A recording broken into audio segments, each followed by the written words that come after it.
그 다음에 네 가지를 그러니까 말씀드린 거죠. 다시 돌아가면은 저항이 바로 옆에 있는 거 하면 안 되는 거고, 거래량이 받쳐줘야 되는 거고, 그 다음에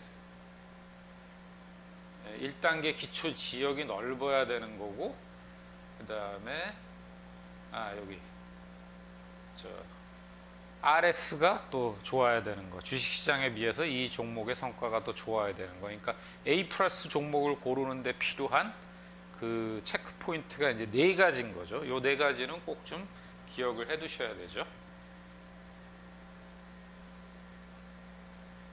그 다음에 이제 그러면 이제 나눠 투자해야 되는데, 10개 종목에 분산 투자하면은 한 종목에서 10% 손실을 보더라도 뭐 당연한 이야기죠. 전체는 1% 손실이니까 또 감당을 할 수가 있는데, 뭐 두세 종목, 서너 종목하고 더군다나 뭐 한 세 종목, 네 종목을 우리 개인 투자자분들 많이 하시는데, 그것도 뭐 3분의 1씩 하시는 것도 아니고 어느 한 종목에 7, 80% 해버리시고 나머지 한두 종목에 1, 20% 하는 경우가 대부분으로 저는 알고 있는데, 특히 이 7, 80% 하는 투자한 종목이 괜찮은 성과를 내면 좋지만 또 그렇지 않을 경우에 이 종목에서 20, 30% 손실 보시면 그게 뭐 거의 전 계좌의 10%, 20% 손실로 이어지기 때문에 그런 일을 하면 안 되고, 특히나 처음으로 돌아가서 이렇게 차트 분석을 한다는 이유는 어떤 종목이 특별히 이 종목이 소위 펀더멘탈, 기본 기업 내용이 굉장히 좋다라고 해서 투자한 게 아니고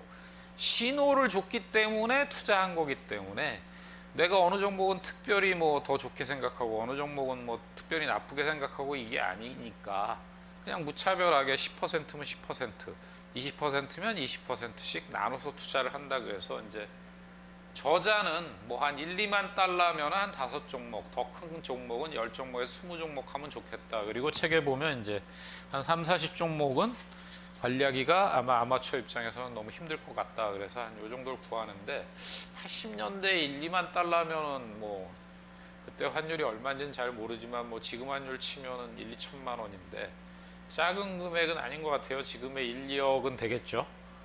1, 2억 이상 되겠죠. 저는 좀 5종목 작다고 생각하고요. 그래도 한 10종목 정도는 하셔야지 될 것 같다. 또 20종목도 아마추어 하기가 좀 많은 것 같고, 그 다음에 전체 금융자산에서 이제 주식에 배분하는 거, 요거는 이제 종목 분산 투자가 아니라 이제 좀 전문 용어로 자산 배분이라고 하는데, asset allocation이라고 하는데, 요 금액도 좀 일단 고려를 하셔야 된다. 그래서 내가 주식에 투자해서 이렇게 10개 분산하면 이게 어떤 건 오르고 어떤 건 내리지 전반적으로 다 빠지거나 그러지 않기 때문에, 물론 주식시장이 한꺼번에 폭락하면야 뭐 지난번 코로나 사태 같은 경우가 나면야 뭐 그때는 다 빠지니까 뭐 할 수 없지만, 그때는 그렇게 기분 나쁘거나 뭐 이렇게 무섭지 않아요. 오히려 사람이. 근데 이제 멀쩡한데 내 것만 빠지면 이제 상당히 황당하다는 말씀을 제가 드렸죠. 그거를 피할 수가 있어요. 이렇게 10개 정도 나눠 놓으면 내가 그렇게 막 뒤처지거나 또는 뭐 그 반대로 또 막 너무 앞서가진 못하죠. 그러니까 안심이 되는데, 특히나 뭐라고 딱 정답은 없는데, 내가 가진 돈이 예를 들면 많건 크건 간에 예를 들면 한 5억 있는데 한 3억 정도를 투자해서 3천만 원씩 10종목 투자해도 이렇게 좀 간담이 크다 그럴까? 좀 배짱이 있으신 분들은 이렇게 시세가 막 변해도 별로 이렇게 마음의 동요가 없으신 분들도 있고요. 어떤 분들은 뭐 한 5억 있는데 한 1억 정도 투자했는데도 불구하고 이거 계속 신경 쓰시는 분들이 있어요. 계속 이렇게 막 스마트폰 보시고 이거 뭐 한 1, 200만 원 막 차이 나네 뭐 이렇게 이러신 분들은 그거 많이 하시면 안 돼요. 그러니까 자기가 이거 잊어버릴 정도로 이렇게 좀, 그래서 그 전체 자산 배분에 대한 얘기는 나중에 이제 한번 말씀드리겠지만, 전체 자산 배분이 일단 먼저 해야 되는데, 주식에 내 투자해서 하루에 뭐 분산 투자하면 물론 이제 진폭이 줄어드니까 하루에 뭐 한 3억쯤 투자해가지고 뭐 심지어 뭐 한 500만 원, 1000만 원 왔다 갔다 해도 별로 신경 안 쓰실 정도라면 그 정도가 적합한데, 그게 계속 신경 쓰이신다 그러면 그 금액을 줄이셔야 돼요. 내가 예를 들면 뭐 이럴 수 있잖아요. 뭐 한 5천만 원, 1억 원 투자해서 뭐 하루에 뭐 2, 300만 원 왔다 갔다 하는 건 별로 신경 안 쓴다 라는 정도가 맞는 거고, 더군다나 이제 나이가 있기 때문에 나이가 젊으면 회복할 수 있는 시간이 길지만 나이가 이제 많아지면 회복할 수 있는 시간이 그렇게 심리적으로 요즘 뭐 오래 살긴 하지만 어쨌거나 이 가능성이니까 돈을 뭐 소득을 계속 무슨 사업을 하시면 모르겠지만은 또 소득 창출할 수 있는 뭐 어떤 그런 게 없으시다 그러면은 더군다나 좀 많이 이렇게 마음이 이렇게 좀 불안하실 정도로 하시는 건 좋지 않겠다. 그래서 적어도 한 10종목 정도는 분산 투자하시고요. 지난번에 한번 말씀드렸는데 반드시 금액으로 분산해야지 이걸 또 뭐 주수로 맞추고 이러시면 안 된다. 그러니까 예전에 지금은 이제 삼성전자 같은 종목이 5만 원으로 액면 5천 원짜리를 100원으로 분할해줘서 뭐 4만 원, 8만 원 됐구나. 8, 9만 원 하니까 300만 원어치를 사는데 별 문제가 없지만 예전에 200만 원 주가가 했을 때는 300만 원 맞추기가 어렵죠. 반주 살 수 없으니까. 그런 불편함이 있었는데 지금은 뭐 그런 종목 거의 없고 뭐 좀 비싼 신세계 같은 주식도 뭐 예를 들면 산다 그러면 24만 원이면 뭐 12세 종목 12세 주 사면은 300만 원 맞출 수 있잖아요. 그래서 과거에 뭐 이렇게 10주 단위로 거래되고 해가지고 뭐 이렇게 주수 맞추고 했는데 그런 일은 절대 하시면 안 되고 반드시 금액으로 300만 원 맞추셔가지고 3천만 원을 분산 투자한다 그러면은 10종목일 경우에 반드시 종목당 300만 원씩 하셔라.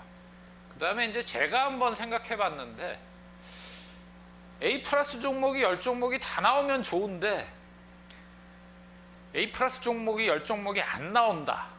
그래서 예를 들면 한 3등급으로 해서 A 플러스 A 마이너스가 해서 뭐 이걸 합치니까 10종목 나오더라면 뭐 이렇게 한번 해보는 거는 방법이 아닐까. 그러니까 그냥 A인 종목은 300만 원 하시고 그냥 단순히 말씀드린 거죠. A 플러스는 400만 원 정도 하시고 A 마이너스인 종목은 한 200만 원 정도 하셔서 10종목 맞추면은 3천만 원을 맞출 수 있지 않을까라는 생각입니다. 뭐 이게 안 되셔서 나는 이 A 플러스 종목만 꼭 해야 되겠어. 근데 이거 5개밖에 없어. 근데 3천만 원 해야 돼. 그러면 이제 600만 원씩 5개 해야 되는데 좀 더 하셔도 되는데 좀 더 보수적으로 말씀드리자 그러면 이렇게 하시거나 이게 영 마음에 안 드시면 다음에 A 플러스 종목 나올 때까지 그냥 1,500만 원은 그냥 들고 좀 기다리시든가 하는 것도 방법론이니까 그건 이제 융통성 있게 하시라는 얘기죠. 5개 하면 또 조금 변동성이 있을 수 있으니까. 그래서 그렇게 하는 것보다는 이렇게 좀 10종목을 좀 저는 좀 가급적이면 나눠서 하고 꼭 A 플러스에 맞는 종목이 좀 잘 안 나왔다 그러면 그건 좀 기다리면 또 이게 그래프라는 게 시간 지나가면은 아까 보셨다시피 저항 지역이 얘도 이제 시간 좀 많이 지나면 이게 점점 이쪽으로 가면 없어질 거 아닙니까? 이건 좀 아직 시간이 한참 남았는데 그렇게 해서 좀 기다리시다 보면 또 나오니까 기다리시는 게 방법이 아닐까. 그래서 그거는 좀 융통성 있게 적용을 해가면서 투자하시면 좋을 것 같다. 그 다음에 페이지 182번 182페이지에 보면 이제 마지막으로 사지 말아야 될 주식 체크리스트가 있는데 이건 제가 다 쓰려다 보니까 조금 내용이 많아가지고 한번 그냥 읽어보겠습니다. 전체 증시가 하락세면 주식을 매수하지 마라.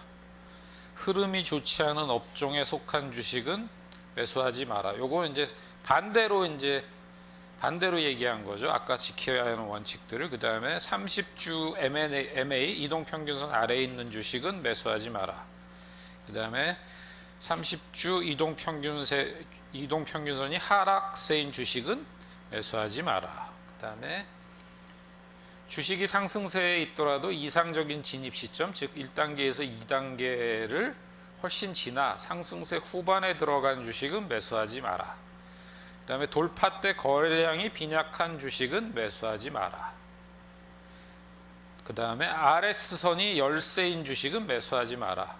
그 다음에 위쪽으로 엄청난 저항 세력을 보이는 주식은 매수하지 마라. 바닥 시세를 보인다고 주식을 함부로 사지 마라. 뭐 이런 것들이니까 한 번 더 강조한 내용들이니까 이 굵은 글씨로 된 것들을 한 번 더 읽어보시면 좋을 것 같습니다. 그 다음에 여러 종목 나눴고요.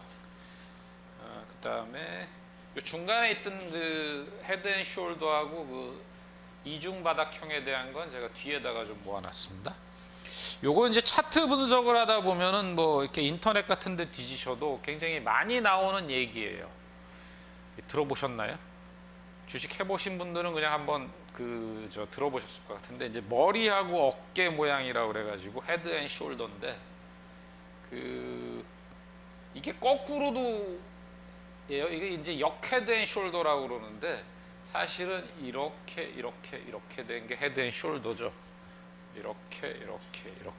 그래서 헤드 앤 숄더 바닥형이라고 얘기하는데, 요 좌우 모양이 왼쪽 어깨, 오른쪽 어깨, 그 다음에 머리 이래가지고 이등평균선은 하락하지만 이제 이런 모양이 나타날 때 주가가 굉장히 이제 폭등한다라는 얘기인데, 이게 잘 안 나와요, 사실. 이런 모양새가 나오는 경우가 그렇게 많지는 않아요. 근데 이런 경우가 나오면 이제 무슨 얘기냐면, 아까 얘기한 이게 기초 지역이 넓어야 된다, 저항이 없어야 된다 하고는 조금 위배되는 얘기죠. 이게 이제 그냥 풀어서 말씀드리면 이런 내용이에요. 그 교과서에 있는 거 읽어보셔도 조금 아마추어 분들은 이해하기 힘드실 것 같은데, 이제 이렇게 폭락하니까 어떤 세력이 여기서 많이 샀어요. 레프트 숄더에서. 근데 얘가 더 빠지네, 한번. 그때 여기서 또 거래량이 실려요.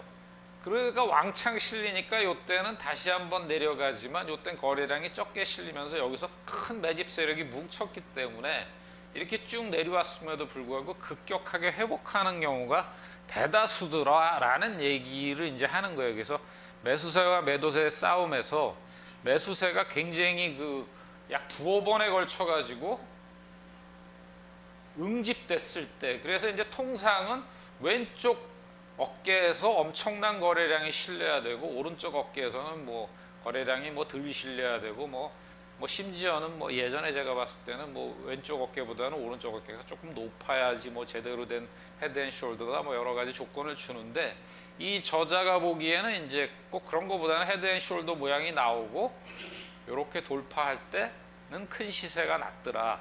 그래서 그런 세세한 내용보다는 이런 모양이 나오면 화살표된 이 시점에서 매수해라. 그래서 과거에는 이제 헤드 앤 숄더 여기까지 나오면 보통은 이제 요때도 매수들 많이들 하는 시점으로 잡고 했는데, 저자는 지금 사실은 같은 얘기를 하고 있는 거예요. 요때 위험하고 요거 다 보고 난 다음에 요 돌파하는 시점에서 하라는 얘기인데, 다만 이제 이 저자가 처음에 얘기하는 아까 얘기한 기초 지역이 굉장히 넓어야 된다든지 아니면 저항 물린 게 별로 없어야 된다는 얘기하고는 조금 이제 다른 패턴의 신호를 주는 걸 하나 얘기하는 거죠. 그러니까 이런 그래프가 모양이 만들어졌을 때는 앞에 얘기한 그런 두세 가지 조건들에도 불구하고 매수 타이밍이다, 그런 얘기죠. 그래서 넓은 기초 지역 1단계, 그다음에 좀 덜 썼는데 저항이 보이지 않아야 된다, 이런 2번 항목하고는 조금 이제 상충되더라도 좋은 매수 시점으로 잡을 수 있다, 그런 얘기입니다. 이 반대가 한번 인터넷 치시면 나와 있는 헤드 앤 숄더 치면은 이렇게 반대로 이렇게 된 경우에는 상당히 급격한 하락이 예상된다 이거죠. 또 거꾸로 이게 정반대 상황인 거죠. 그게 이제 원래 헤드 앤 숄더라고 그러고, 요거 이제 역 헤드 앤 숄더 또는 헤드 앤 숄더 바닥형이라고 하는데, 이런 내용이 있고요. 그래서 여기 유노컬이라는 회사하고 그 다음에 AS라는 회사가 있는데, 헤드 앤 숄더가 요거 이제 짧은 시간에 왼쪽 어깨 머리 모양 쭉 빠졌다가 거꾸로죠. 이게 물구나무 서기 한 거죠. 오른쪽 어깨 한 이후에 이제 시세가 났다라는 거고, ASA 같은 경우에는 상당히 헤드 앤 숄더가 이제 장시간에 걸쳐서 형성됐고, 요 돌파할 때 이제 오른쪽 어깨 지난 이후에 이제 상당히 거래가 실리면서 큰 시세가 나서 헤드 앤 숄더가 이렇게 좀, 요거는 한 반년 정도인데 이렇게 한 1.5년에 걸쳐서 길게 나타날 수도 있으니까 이런 거 좀 눈여겨봐도란 얘기인데, 제가 다는 못 보고 최근에 이런 게 있었나 해가지고 지난번에 그냥 쭉 말씀드렸던 우리나라 주식 한 20개로 쭉 살펴봤는데, 못 찾았어요.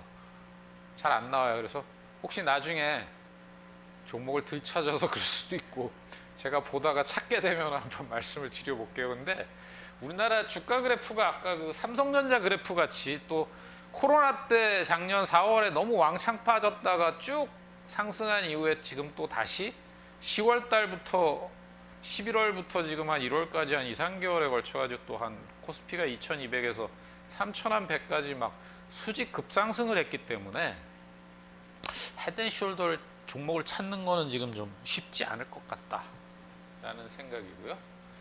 그다음에 이중 바닥 시세 대형도 있는데 요거는 그냥 읽어만 보세요. 이중 바닥 시세는 굉장히 많이 나오는데 속기가 되게 좋아요, 이건요.